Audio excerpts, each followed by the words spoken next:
As your graphs continue to grow and get more complex, you can use the Minimap to get your bearings and know your relative position in the canvas at all times. Here's a few quick tips on how you can become a master of the Minimap.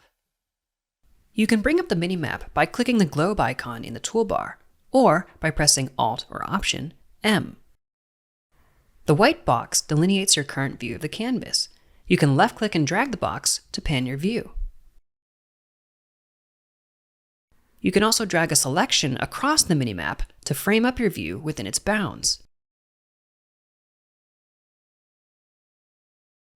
The Minimap is an accurate depiction of your graph, meaning you can set the background color of your comments to give yourself better visual markers.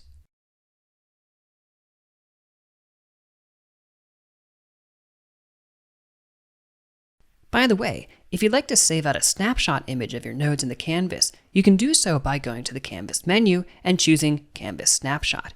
You can even decide what scale you'd like the resulting image to be at, and have the choice to only take a snapshot of the currently selected nodes.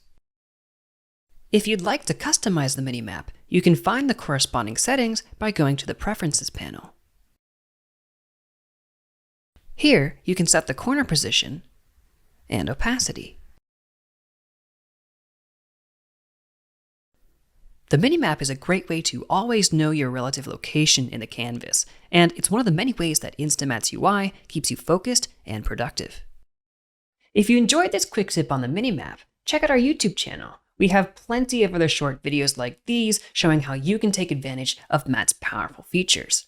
If you're looking for more, you can also find more in-depth tutorials and other resources to improve your texture and material making skill set. Until next time, thanks for watching, and we'll see you in the next video. If you enjoyed this video, drop us a comment below and don't forget to subscribe. For the latest news about InstaMAT, please visit our website and follow us on Twitter. You can find all the links in the video description below. Thanks for tuning in, and we'll see you in the next one.